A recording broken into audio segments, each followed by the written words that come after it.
Breaking news. A precision missile from a US B-52 Stratofortress has just taken out, in a single strike, a vast underground Houthi weapons depot in Yemen. Was this a necessary act to maintain global stability, or a step too far in the realm of asymmetric warfare? Subscribe if you believe this action was the right response. How far should air power go in the name of security? Stay with us. Soon we'll break down every maneuver, every defense system, and the geopolitical implications of this unprecedented operation. At 1800 hours, the sun was fading in a spectacle of orange and red tones, setting the surface of the Red Sea aflame.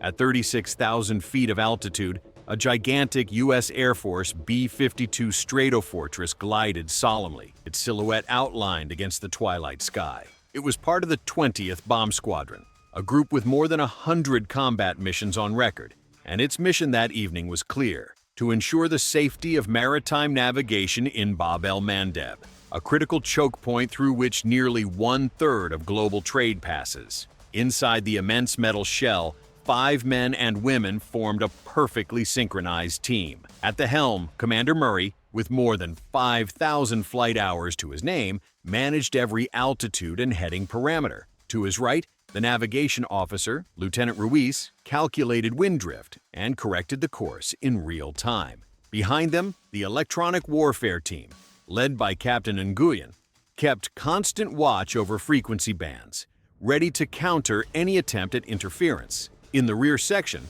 the weapons and self-defense specialists awaited the order to fire flares and chaff. As the aircraft cut steadily through the air, calm reigned in the cabin. The monitors showed stable readings, the 8 Pratt & Whitney TF-30 engines hummed rhythmically, and the horizon seemed infinite.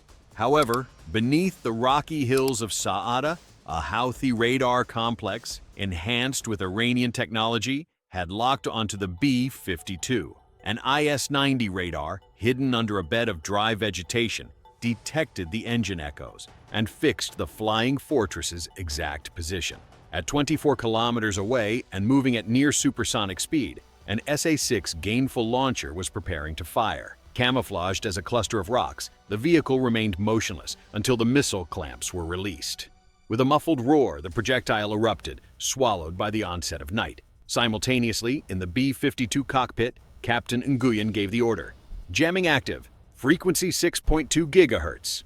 The AN/ALQ-172 system came to life, radiating interference that distorted the enemy radar's signal. The Houthi radar screens began to flicker. Without hesitation, Weapons Officer Lieutenant Vargas activated the countermeasure launchers.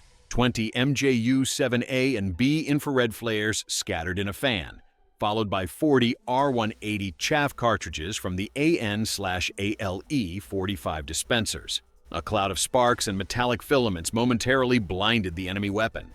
The B-52 executed a coordinated maneuver, a 70-degree turn, and a descent to 31,000 feet to break the missile's lock. For 10 seconds, the entire aircraft shook in sync with the countermeasures. Finally, a flash in the distance. The SA-6 had lost its target and detonated 500 meters off the left wing, releasing a column of smoke spiraling upward. 20 minutes later, the Houthi radar recalibrated its frequency parameters to evade the jamming. But the B-52 crew was ready. 26 additional flares and 52 loads of chaff wove another screen of deception. The AN/ALQ-172 system recalibrated its digital jamming, increasing power by 15% and reducing missile accuracy by 82%. The second attack ended with another missile plunging helplessly into the sea. This activity was no isolated incident. KH-12 satellite reports revealed an underground network dug beneath the Saada Mountains. A maze of bunkers and tunnels housed ballistic missiles, armed drones, and mobile launchers. The Joint Operations Center, CENTCOM, assessed the risk. That arsenal could destabilize the entire region and threaten lawful transport routes, endangering allies such as Saudi Arabia and the United Arab Emirates. At 1 a.m., in sync with the ticking of the internal clocks, the B-52 received final orders. Eliminate the underground complex with surgical precision. 22 2,000-pound GBU-30 bombs, each capable of penetrating up to 3 meters of reinforced concrete, waited in the bay. Officer Ruiz double-checked the coordinates down to the centimeter. Lieutenant Vargas programmed the trajectories into the INS and GPS systems. At 1:25, a soft click echoed as the bomb bay doors opened. In a perfectly orchestrated sequence, the GBU-30s detached from the fuselage, sliding in formation toward the target. For several seconds, silence inside the aircraft contrasted with the precision of the release, as the GPS guidance synchronized each unit exactly. 10 minutes later, the nighttime calm shattered with thunderous tremors beneath Saada's surface. First came the primary detonations, followed by secondary explosions rumbling through the mountain. The tunnels and chambers collapsed under the charge's force, triggering controlled yet forceful cave-ins. Clouds of dust and debris rose skyward, illuminating the scene with an orange glow that lingered for over 5 minutes. It was a display of calculated power, designed to neutralize the targets without compromising unrelated structures above ground. The impact left massive craters, their cracked edges proving the depth each bomb had reached. Ground and satellite sensors recorded the collapse of passageways and depots, confirming the mission's effectiveness. Unlike a natural sunrise, this glow marked the culmination of weeks of planning, intelligence gathering, and coordination among multiple military units. Infrared sensors captured a chain of fire: Alucin ballistic missiles, CF-2K drones, and SA-6 launchers reduced to scrap. Satellite imagery confirmed an 80-meter-wide crater and smoke columns rising over 2 kilometers high. Amid the operation, the USS Stout frigate, stationed 90 kilometers offshore, carried out its own mission, detecting and neutralizing a swarm of KFC-4 kamikaze drones.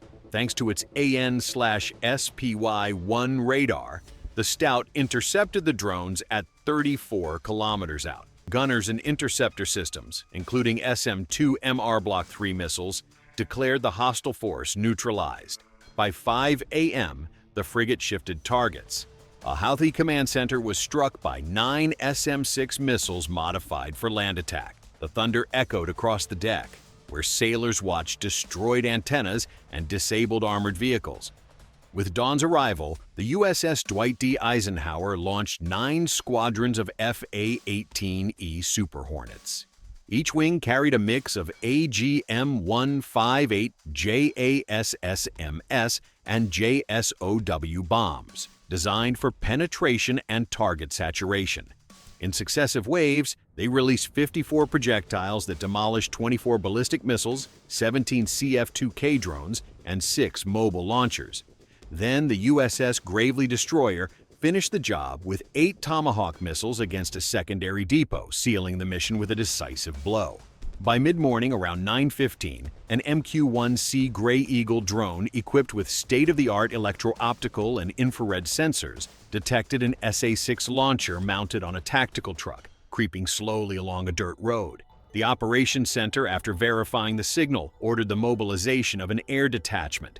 Soon after, 2 F-16 Fighting Falcons took off, escorted by a KC-10 extender whose purpose was to provide aerial refueling and extend the squadron's operational radius. The F-16s, under Captain Herrera's command, climbed to 25,000 feet while the Gray Eagle relayed precise coordinates and updated the convoy's movements in real time. As they neared the target, the lead F-16 pilot adjusted his aiming system and armed 4 500-pound GBU-38 JDAM bombs. Using the Link 16 data link, he received confirmation of the exact position and authorization to strike. At 10:05, in a calculated maneuver, the F-16 broke formation, descended to 15,000 feet, and released the 4 JDAMs in succession, just 2 seconds apart. Guided by GPS/INS, the bombs corrected their trajectory in real time to counter wind drift and atmospheric variables. The impact was immediate. The warheads pierced the truck's cabin and detonated beneath the SA-6 launcher, neutralizing the system before it could deploy. A cloud of dust and fragments rose in concentric circles as the ground recon team confirmed the vehicle's total destruction and the impossibility of resuming any offensive action. The KC-10, holding its refueling position, monitored the operation until the F-16S returned. The coordinated push between unmanned platforms, fighters, and support aircraft illustrated the effectiveness of the standard procedure: detect, communicate, and neutralize threats swiftly and precisely, minimizing collateral risks. Despite the devastating assault, intelligence analysis estimated that 8% of the Houthi arsenal still remained hidden in remote tunnels. Intensive aerial patrols were ordered and preventive missions planned. The U.S. message was clear: any aggression would meet with immediate, overwhelming response, maintaining technological and tactical superiority in the region. This episode marked a turning point in asymmetric warfare. For the first time, a B-52 struck directly at the heart of Houthi underground power, combining electronic countermeasures, evasive maneuvers, and precision bombs in a warlike symphony that redefined the limits of modern combat. Do you believe this bombing was a brilliant strategic move? Or an example of unchecked power? Subscribe to the channel if you think the B-52 acted with a firm hand, or leave your comment if you believe a dangerous line has been crossed.